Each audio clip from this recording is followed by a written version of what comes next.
નમસ્કાર મારા વાલા વિદ્યાર્થી ભાઈ બહેનો હું કનુભાઈ ગુરુજી મહર્ષિ ક્લાસીસ YouTube ચેનલ ની અંદર આપનું હાર્દિક સ્વાગત કરું છું. ખૂબ જ અગત્યના ગણિતના વિડિયો જોવા માટે મારી ચેનલને સબસ્ક્રાઇબ કરી દેજો. આજે આપણે ભણીશું પ્રકરણ 2 બહુપદીઓની અંદર સ્વાધ્યાય 2.2 એનો દાખલા નંબર 1 નીચે દર્શાવેલ દ્વિઘાત બહુપદીઓના શૂન્ય શોધો તથા તેમના શૂન્યો અને સહગુણકો વચ્ચેનો સંબંધ ચકાસો. આ દાખલાની અંદર આપણે પહેલા શૂન્યો શોધવાના છે અને પછી શૂન્યો અને સહગુણકો વચ્ચેનો સંબંધ ચકાસવાનો છે સૂત્રોની મદદથી.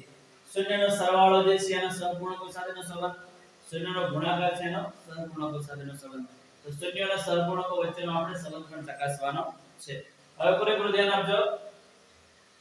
સૌપ્રથમ અહીંયા જે પણ બહુપદી આપેલી છે p of x બરાબર x વર્ગ માઈનસ 2x માઈનસ 8 એના સહગુણકો મેળવી લઈએ. a બરાબર x વર્ગ નો સહગુણક 1,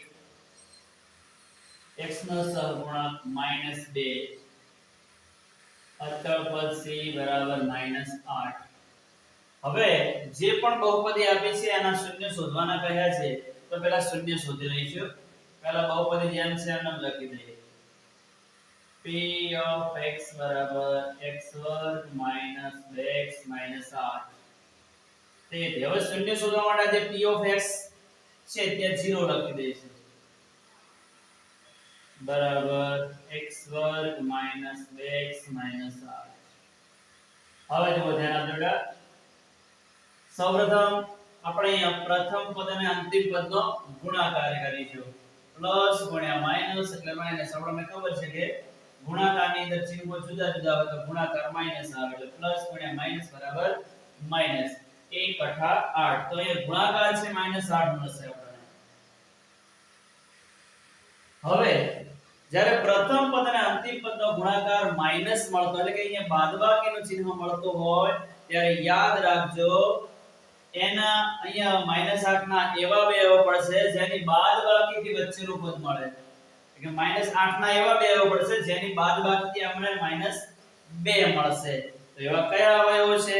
તો એવા બે અવયવો છે 4 2 8. 4 2 8. હવે ચિહ્નોની વાત કરીએ તો 4 ને 2 માં ચિહ્ન કયો કયો આવશે? તો યાદ રાખજો જ્યારે બાદબાકીથી વચ્ચેનું પદ મળતું હોય ત્યારે જે મોટો અવયવ છે એને બીજા પદ આગળનું ચિહ્ન આપવાનું. તો બીજા પદ આગળ અહીંયા માઈનસ છે તો આપણે અહીંયા મોટા અવયવને માઈનસ રાખીશું, નાના અવયવને પ્લસ રાખીશું. જો 4 2 8 માઈનસ પ્લસ માઈનસ અને -4 પ્લસ પ્લસ 2 ચિહ્નો જુદા જુદા છે એટલે બાદ કરવાના. 4 માંથી 2 જાય તો 2, 4 મોટા રહે માઈનસ એટલે જવાબ આવશે -2. જો 4 2 8 ગુણાકાર -8 આવી જાય છે અને એની બાદબાકી છે -2 આવી જાય છે. તો આ રીતના એના અવયવ પણ જો હવે લખી દઈએ આને સરસ રીતે. તેથી 0 બરાબર x વર્ગ -4 પાછળ x લગાવો એટલે -4x થશે, +2 પાછળ x લગાવો એટલે +2x થશે. આ -8 જે છેલ્લું પદ છે એમને લખી દઈએ. હવે જો પહેલા બે પદમાં કઈ કોમન નીકળશે, બીજા બે પદમાંથી કઈ કોમન નીકળશે. તેથી 0 બરાબર પહેલા બે પદમાંથી x કોમન નીકળે. x વર્ગમાંથી 1x બહાર આવી ગયો એટલે 1x વધશે. અહીંયા 4x માંથી 1x બહાર આવી ગયો એટલે 4 જ હશે. 1x હતો એ બહાર આવી ગયો છે. હવે આ બંનેમાં શું કોમન નીકળશે? તો 2 એકા 2 અને 2 ચોકા 8 બગડો બંનેની અંદર છે એટલે +2 કોમન નીકળશે. 2x માંથી 2 બહાર આવી ગયા એટલે એકલા x વધશે. 2 નો ઘડિયો 8 આવે ત્યાં સુધી બોલો 2 ચોક 8. તેથી 0 બરાબર. હવે x 4 કોમન કાઢીએ. x 4 કોમન નીકળે તો અહીંયા વધશે x, અહીંયા વધશે +2.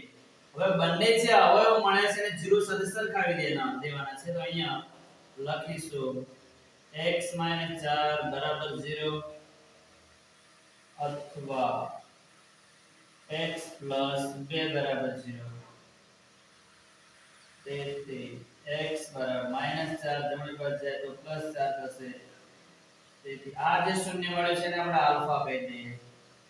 તો આલ્ફા બરાબર આપણને 4 મળે. એક શૂન્ય આપણને 4 મળે. હવે જુઓ અહીંયા x બરાબર +2 જમણી બાજુ જશે તો -2 થશે. હવે આ જે શૂન્ય મળ્યું છે એને આપણે બીટા કહી દઈએ. તો બીટા બરાબર -2.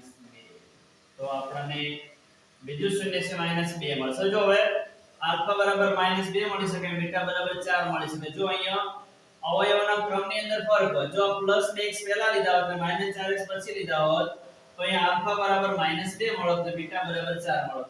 આપણને 4 ને -2 મળવા જોઈએ. પછી ગમે તે માટે મળે, આલ્ફા માટે મળે, બીટા માટે મળે. બરાબર, બંને સાચું કહેવાશે.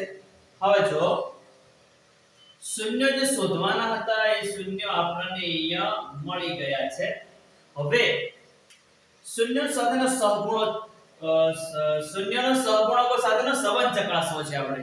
તો એના માટે આ જે વસ્તુ લખી છે એનો આપણે ઉપયોગ કરવાનો છે. તો પહેલા આપણે શૂન્યનો સરવાળો કરીશું અહીંયા. Alpha plus beta. હવે આલ્ફા આપણી જોડે 4 છે તો અહીંયા 4 લખીશું પ્લસ બીટા -2 છે તો -2 લખીશું. બરાબર. હવે જો અહીંયા ચિહ્ન જુદા જુદા છે એટલે બાદ બાકી થાય. 4 માંથી 2 જાય તો 2 2 મોટા એ પ્લસ અને જવાબ આવશે +2. હવે જો અહીંયા આપણે મેળવવું છે -b/a. તો એના માટે જો b આગળ માઈનસ તો એ બગડા આગળ માઈનસ હોવા જોઈએ. તો એના માટે અહીંયા જે સહગુણકો મેળવ્યા છે અહીંયા ધ્યાન આપજો.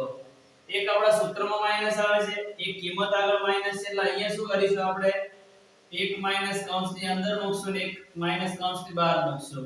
આના છેદમાં કઈ નહીં એટલે આપણે 1 લખી શકીએ. બરાબર છે. તો અહીંયા કૌંસની અંદર જે માઈનસ આવ્યું છે b ની કિંમત છે, બહાર જે માઈનસ આવ્યું એ આપણા સૂત્રનું માઈનસ છે. બરાબર. તો હવે જો આપણે લખી શકીએ આ માઈનસ એમને લખી દો. -2 બરાબર આપણી પાસે શું છે b છે તો ત્યાં b લખી દઈશું. 1 બરાબર a છે તો ત્યાં a લખીશું. તો આ રીતે આલ્ફા પ્લસ બીટા બરાબર -b છેદમાં a આપણને મળી જશે. હવે alpha into beta, alpha into beta, alpha આપણી જોડે 4 છે ગુણ્યા બીટા -2 છે પ્લસ માઈનસ માઈનસ 4 2 8. અહીંયા -8 માં છેદમાં કંઈ નથી એટલે 1 લખીશું. બરાબર. -8 બરાબર આપણી પાસે c છે તો ત્યાં c લખી દઈએ.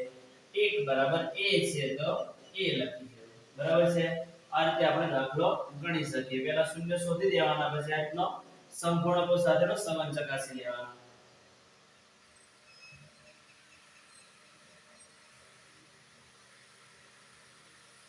જો બીજા નંબરનો દાખલો, દાખલા નંબર 1 નો બીજો. p of s બરાબર 4s વર્ગ 4s 1. સૌપ્રથમ આના સંપૂર્ણકો મેળવી લઈએ. તો અહીંયા આપણને s વર્ગનો સંપૂર્ણક મળશે a બરાબર 4, b બરાબર ચિહ્ન સાથે લેવાના -4, c બરાબર 1.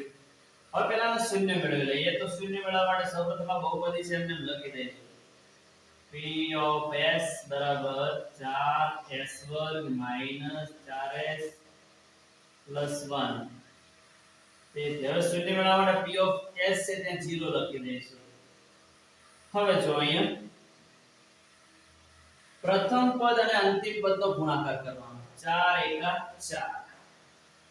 અહીંયા 4 × 4 ગુણાકાર +4 આવે છે.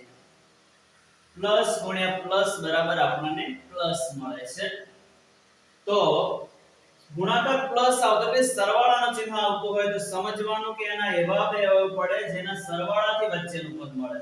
તો +4 ના એવા બે કયા અવયવ છે જેનો સરવાળો 4 થાય? તો એવા બે અવયવ છે 2 × 4. તો અહીંયા લખીશું 2 × 4. હવે ચિહ્નોની વાત કરીએ. ચિહ્નો કયા મૂકવા? તો જ્યારે સરવાળાથી વચ્ચેનું પદ મળતું હોય તો એવા સમયે બીજા પદ આગળ જે ચિહ્ન હોય બંને અવયવને આપી દેવાના. બીજા પદ આગળ માઈનસ છે તો બંને અવયવને આપણે અહીંયા માઈનસ આપી દઈશું. બીજા આગળ પદ આગળ પ્લસ હોત તો બંનેને પ્લસ આપી દો. અહીંયા જો સરવાળવાનો -2 + -2 બે ચિહ્નો સમાન છે એટલે 2 ને 2 4 બંને આગળ માઈનસ છે એટલે જવાબ આવશે -4.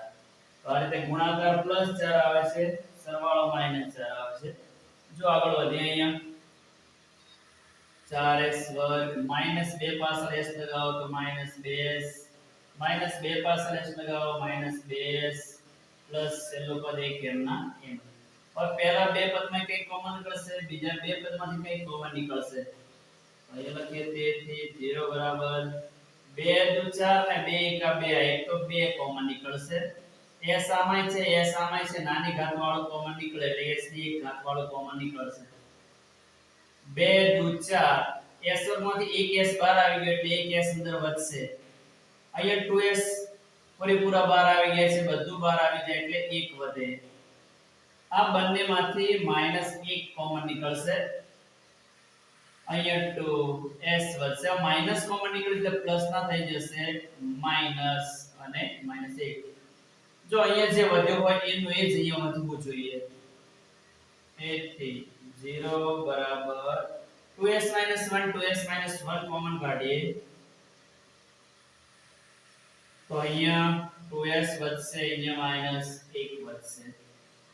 તેથી અને હવે 0 સાથે સરખાવી દઈએ બંનેને તો 2s 1 બરાબર 0 અથવા 2s 1 બરાબર 0. આ 0 છે અને બંને કૌંસ સાથે સરખાવી દીધા. તેથી 2s -1 જમણી બાજુ જશે એટલે +1 થશે. તેથી s બરાબર 1 બગડો ગુણાયેલો છે જમણી બાજુ એટલે ભાગાકારમાં જશે. તેથી આને આલ્ફા કહીએ પહેલા શૂન્યને તો આલ્ફા બરાબર 1/2. અહીંયા તેથી 2s બરાબર -1 જમણી બાજુ જાય તો +1 થશે. s બરાબર 1/2. આ શૂન્યને બીટા કહીએ તો બીટા બરાબર 1/2. જો અહીંયા આપણને આલ્ફા બરાબર 1/2 મળ્યા અને બીટા બરાબર 1/2. જો બંને શૂન્ય આપણને મળી ગયા છે. હવે શૂન્યનો સહગુણકો સાથેનો સંબંધ ચકાસવાનો છે. તો એકવાર શૂન્યનો સરવાળો કરીશું, બીજી વાર શૂન્યનો ગુણાકાર કરીશું. પહેલા શૂન્યનો આપણે અહીંયા સરવાળો કરીએ. Alpha plus beta. આલ્ફા આપણી જોડે 1/2 છે, બીટા પણ 1/2 છે. બંનેના છેદ સરખા છે એટલે આપણે અહીંયા અંશના સરવાળા કરી શકીએ. 1 ને 1 બે સીધા જ લખી દઈએ. હવે જો બેટા અહીંયા ધ્યાન આપજો.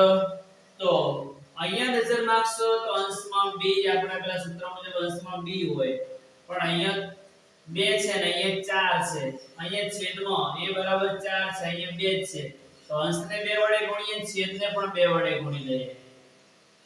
તો અહીંયા 2/2 અંશને 2 વડે ગુણો, છેદને 2 વડે ગુણો તો આપણને અહીંયા મળશે 2 દુ 4 છેદમાં 2 દુ 4.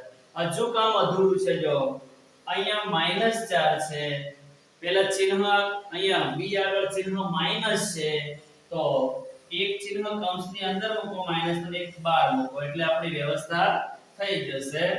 બરાબર.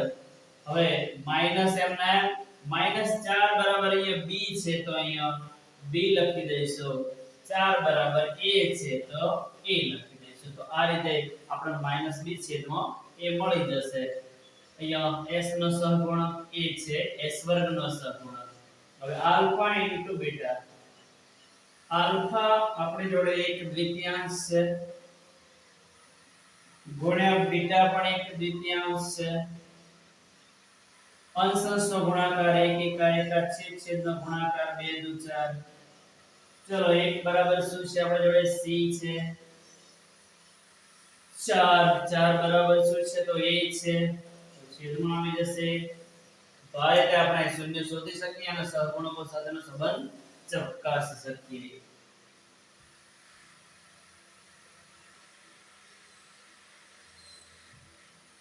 જો દાખલા નંબર 1 નથી જો p of x બરાબર 6x2 3 7x. આ દાખલો બોર્ડની પરીક્ષા માટે ખૂબ જ આઈએમપી છે. બેઝિક ના પેપરની અંદર મે 2021 અને જુલાઈ 2023 બે વાર પૂછાયેલો છે. પૂરેપૂરું ધ્યાન આપજો. હવે આ દાખલો તમે જોશો તો સૌપ્રથમ આની જે બહુપદી છે પ્રમાણિત સ્વરૂપમાં નથી ગોઠવેલી. આ જેના પદ છે એ ઘાતના ઉતરતા ક્રમમાં ગોઠવવા પડશે. તો અહીંયા 6x નો વર્ગ એના પછી -7x જે છેલ્લા નંબરમાં છે એને બીજા નંબરે લાવી દઈશું. ચિહ્ન સાથે ઉઠાવવાનું. -3 છે ને છેલ્લે લઈ જવાનું છે. તો આ રીતે આપણી જે દ્વિઘાત બહુપદી છે એ બનશે. બરાબર. હવે આગળ જતા આપણે નંબર 1 અને 2 ગણ એવી રીતે જેવા ગણવાનું છે. સૌપ્રથમ આને સહગુણકો મેળવી લઈએ. a બરાબર x વર્ગ નો સહગુણક 6, x નો સહગુણક b આપણી જોડે -7 છે, c બરાબર અચળ પદ -3. હવે આના શૂન્ય શોધવા માટે એકવાર આને લખી દઈએ એમના p of x બરાબર 6x વર્ગ -7x -3. હવે શૂન્ય શોધવા માટે p of x ની જગ્યાએ પહેલા 0 લખી દઈશું. હવે પ્રથમ પદ અને અંતિમ પદનો ગુણાકાર કરીશું. 6 તરી 18 પ્લસ ગુણ્યા માઈનસ એટલે માઈનસ. ચિહ્નો જુદા જુદા એટલે ગુણાકાર માઈનસ આવે. 6 તરી 18 તો ગુણાકાર -18 આવશે. હવે ગુણાકાર જ્યારે માઈનસ આવતો એટલે કે ચિહ્નમાં માઈનસ નો આવતો હોય બાદબાકી નો આવતો હોય તો યાદ રાખજો એના એવા બે પડે જેની બાદબાકીથી વચ્ચેનું પદ મળે. તો -18 ને આપણે કયા અવયવ છે જેની બાદબાકી -7 મળે? તો એવા અવયવ છે 9 2 18. 9 માંથી 2 જાય તો 7. ઓકે. તો અહીંયા લખીશું 9 2 18. હવે ચિહ્નો કયા કયા આપવા તો યાદ રાખજો. બીજા પદ આગળ જે ચિહ્ન હોય એ મોટા અવયવને આપવાનું. તો બીજા પદ આગળ એ માઈનસ છે તો અહીંયા મોટો અવયવ 9 છે એને માઈનસ રાખીશું, નાનો અવયવ જે 2 છે એને પ્લસ રાખીશું. જો અહીંયા તો -9 પ્લસ 2 ચિહ્નો જુદા જુદા એટલે બાદબાકી થાય. 9 માંથી 2 જાય તો 7. 9 મોટા એ માઈનસ એટલે જવાબ આવશે માઈનસ. હવે આગળ વધીએ તો 6x વર્ગ એમને લખી દો. -9 પાછળ x લગાવો પ્લસ 2 પાછળ x લગાવો. આ -3 એમને લખી દો. પહેલા બે પદમાંથી કઈ કોમન નીકળશે, બીજા બે પદમાંથી કઈ કોમન નીકળશે? તેથી 0 બરાબર પહેલા બે પદમાંથી 3 2 6 3 તરી 9 3 બંનેની અંદર છે એટલે 3 બહાર આવશે. બીજો x બંને આગળ છે નાની ઘાત વાળો બહાર નીકળે એટલે કે x ની એક ઘાત કોમન નીકળશે. 3 નો ઘડિયો 6 આવે ત્યાં સુધી બોલો 3 2 6 3 2 6. x માંથી એક x બહાર આવી ગયા એટલે એક x વધશે. 3 નો ઘડિયો 9 આવે ત્યાં સુધી બોલો 3 તરી 9. x એક જ હતા જે બહાર આવી ગયા છે. આ બંનેમાંથી +1 કોમન નીકળશે એટલે કૌંસમાં વધશે 2x - 3. તેથી 0 બરાબર 2x - 3 2x - 3 કોમન કાઢીએ. હવે 2x - 3 અહીંયા વધશે 3x અહીંયા વધશે +1. બંનેને 0 સાથે સરખાવી દઈએ તો 2x - 3 બરાબર 0 અથવા 3x + 1 બરાબર 0. તેથી 2x બરાબર -3 જમણી બાજુ જાય તો +3 થશે. આ બગડો ગુણાયેલો છે જમણી બાજુ જશે એટલે ભાગાકારમાં જશે, નીચે જશે. આ શૂન્યને આપણે આલ્ફા કહી દઈએ. આલ્ફા બરાબર 3 દ્વિતીયાંશ. તો એક શૂન્ય આપણને 3 દ્વિતીયાંશ મળ્યો. હવે અહીંયા બીજા શૂન્યની વાત કરીએ તો 3x બરાબર +1 જમણી બાજુ જાય એટલે -1 થશે.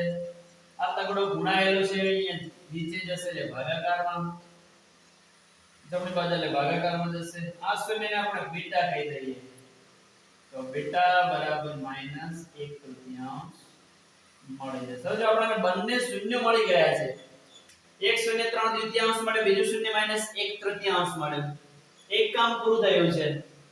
હવે શૂન્ય અને સહગુણકો વચ્ચેનો સંબંધ ચકાસવાનો છે એના માટે પહેલા આપણે શૂન્યનો સરવાળો કરીશું આલ્ફા પ્લસ બીટા શોધીશું તો પૂરેપૂરું ધ્યાન આપજો આલ્ફા પ્લસ બીટા બરાબર આલ્ફા આપણી જોડે 3 દ્વિતીયાંશ છે તો અહીંયા લખીએ 3 દ્વિતીયાંશ પ્લસ બીટા માઈનસ 1 તૃતીયાંશ છે તો અહીંયા લખીએ માઈનસ 1 તૃતીયાંશ હવે જો 2 અને 3 પરસ્પર અવિભાજ્ય છે અને આમે અવિભાજ્ય છે તો એનો લસા જે છે એમના ગુણાકાર જેટલો થાય 2 તરી 6 છે જુદા જુદા છે સીધા સરવાળા બાદબાકી ના થાય લસા લેવો પડે 2 તરી 6 લસા આવશે હવે બિલકુલ ભિન્ન છેદ ધરાવતા પદો હોય બે જ તો સીધો ક્રોસ ગુણાકાર કરી દેવાનો 3 તરી 9 2 એકા 2 આ પ્લસ માઈનસ માઈનસ બરાબર હવે 9 રે પ્લસ છે 2 માઈનસ એટલે બાદબાકી થશે 9 માંથી 2 જાય તો 7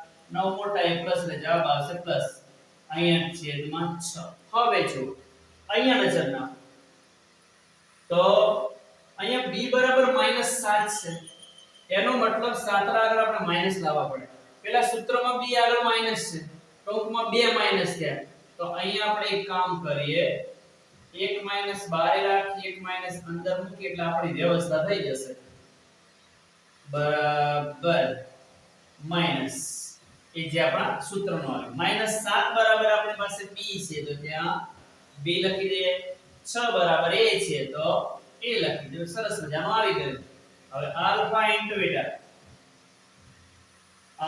ઇન્ટુ બીટા શૂન્યનો ગુણાકાર આલ્ફા આપણી જોડે 3 દ્વિતીયાંશ છે ગુણ્યા બીટા માઈનસ 1 તૃતીયાંશ છે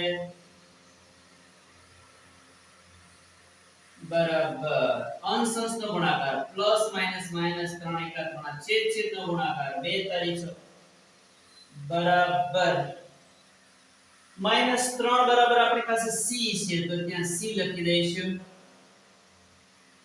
6 બરાબર a છે તો ત્યાં a લખી દઈશું આ રીતે સરસ રીતે દાખલા ગણી શકાય પહેલા શૂન્ય શોધવાના પછી સહગુણકો સાથેના સંબંધ ચકાસવાના તો વ્યવસ્થિત તમને પૂરેપૂરા ગુણ છે એ મળી જાય ક્યાંય પણ અડધો ગુણ કપાય નહીં થેન્ક યુ વેરી મચ ખૂબ ખૂબ ધન્યવાદ હજુ વિદ્યાર્થી મિત્રો તમે મારી ચેનલને સબસ્ક્રાઇબ ના કરી હોય તો સબસ્ક્રાઇબ કરી દેજો જેથી કરીને અહીંયા મેથ્સના જે વિડિયો હું મૂકતો જાઉં છું એને તમે જોઈ શકો અને આનો લાભ તમે મેળવી શકો જય મા સરસ્વતી